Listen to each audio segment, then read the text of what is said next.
안녕하세요. 지금부터 2021학년도 서울시립대 학생부 종합전형 학부 및 학과별 인재상을 소개해드릴 서울시립대학교 이석준입니다.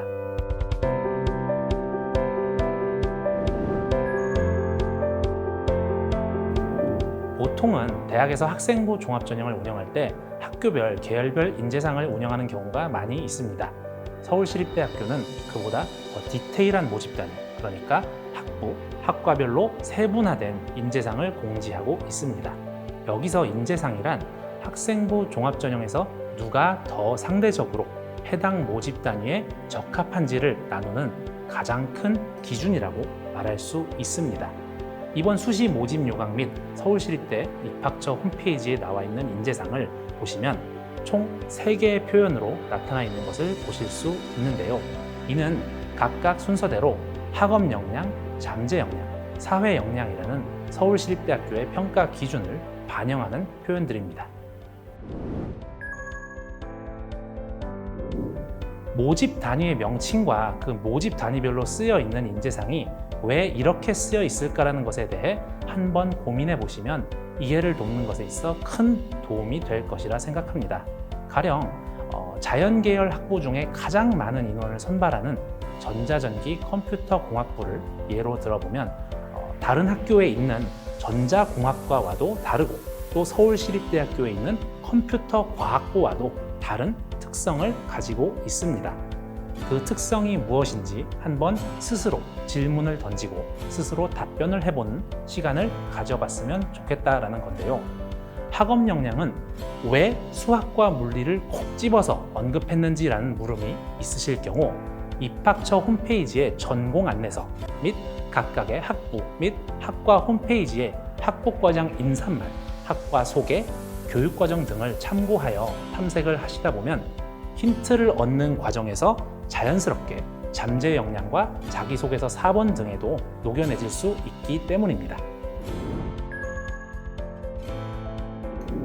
좀 전에 설명드렸던 전자전기 컴퓨터공학부와 마찬가지로 공과대학 중 많은 학부, 학과에서는 수학과 더불어 물리학 또는 물리를 인재상 중 학업 역량 부분에 꼭 포함을 시키고 있습니다. 그렇다 보니 학생부들과 학부형님들께서 이 부분에 대한 질문을 많이 하시는데요. 가령 물리2 과목을 반드시 이수해야만 합격하는지, 또한 고등학교 커리큘럼상 물리2가 개설되지 않았는데 지원했을 때 불이익이 있는지 등의 내용이었습니다. 이 부분에 대해 설명을 드리자면 먼저 본교의 물리를 언급한 학부 및 학과는 고등학교 수준의 물리학 기초가 탄탄해야 수업 진행을 따라갈 수 있기에 해당 내용을 인재상에 포함하여 설정한 것인데 위와 같은 상황을 고려해서 단순히 성적만을 확인하여 평가하는 방식이 아닌 세부 능력 특기사항, 창의적 체험활동, 그리고 각 학교별로 교육과정 편성표를 함께 파악하며 전체적인 평가를 진행하고 있습니다.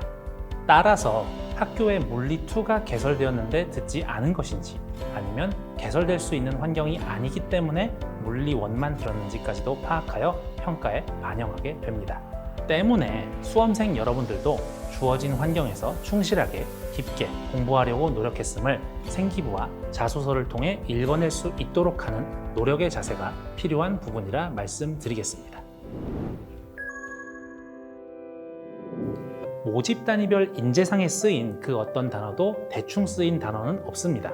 학부 및 학과 교수님들께서 충분히 내부 회의를 통해 인재상을 설정하신 후 그 내용을 다시 저희 입학처와 함께 조율을 하는 과정을 거치게 됩니다. 그렇게 매년 초 인재상을 정교하게 다듬는데요. 가령 창의성이나 도전정신이라는 단어를 썼을 때 이 학과에서 원하는 창의성이 과연 무엇인지에 대해 한 번 더 생각을 해보시라는 말씀을 드립니다. 본인이 생각하는 창의성이란 과연 무엇인지, 또한 본인이 생각하는 도전정신이 무엇인지를 떠올려 본 후에 생기부에서 관련 내용을 잘 연결시켜 자기소개서를 써주신다면 좋은 결과가 있을 것으로 생각됩니다. 여기서 또 한 가지, 환경공학부는 환경 문제에 대한 공학적 응용이 요구된다라고 인재상에 쓰여 있습니다. 이게 과연 무슨 말일까요? 환경에 대해서는 모두가 심각한 오염으로부터 지구를 보호해야 한다는 등의 생각을 가지고 있는데요.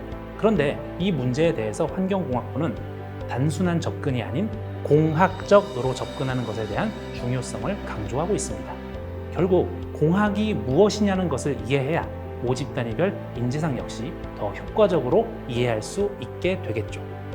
정리를 해보면 각 학부 및 학과의 특징을 알고 그곳에서 제시하는 인재상 내에서의 표현이 정확히 무엇을 의미하는지를 탐구하고 각각의 단어에 대해서 본인이 배우고 이해한 대로 정의를 나름대로 내려본다면 모집 단위별 인재상을 이해하는 데 있어 효과적인 도움이 될 것입니다. 이번엔 도시과학대학과 자연과학대학을 예로 들어 이야기해 보겠습니다. 먼저 공학과 과학의 차이를 말씀드리고 싶은데 환경공학부는 환경 문제를 공학적으로 접근하여 해결하는 것에 관심을 가지는 학과이고 이에 반해 생명과학과는 공학이 아닌 과학으로 접근하게 됩니다. 그렇다면 공학과 과학의 차이는 과연 무엇일까요? 이 부분에 대해서는 다양한 학자들이 다양한 의견을 가지고 있기 때문에 제가 정답을 말씀드리기보다는 수험생 여러분들께서 직접 한번 찾아보시길 권해드립니다. 다시 본론으로 돌아와서 생명과학과는 학업 역량에서 기초 과학교과목을 특히 강조하고 있습니다. 그렇다고 국영수를 안 해도 되는 것은 아닙니다. 종합 전형이기 때문에 상대적으로 다른 교과목에 비해 물화생지의 성취도를 더욱 강조해서 본다고 이해하시면 되는데요. 그렇다면 잠재 역량은 어떨까요?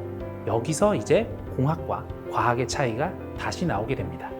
서울시립대학교의 생명과학과는 생명현상의 원리에 대한 관심이 많습니다. 따라서 생명현상의 원리를 가지고 응용하여 무언가를 만들어내는 공학보다는 생명현상의 원리 자체를 탐구하는 과학에 초점을 맞추고 있죠. 때문에 다른 학교에 있는 생명공학과와는 커리큘럼이 다를 수밖에 없습니다.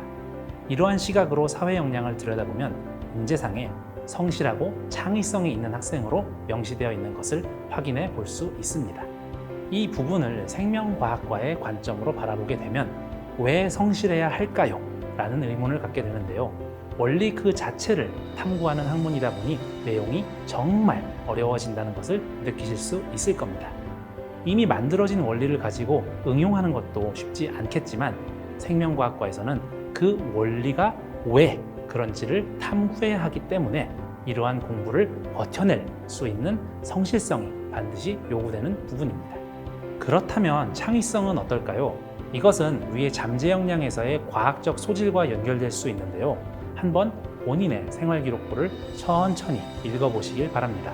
생활기록부 내에서 내가 노력한 어떤 부분이 나의 과학적 소질과 생명과학과에서의 창의성을 드러낼 수 있을까요?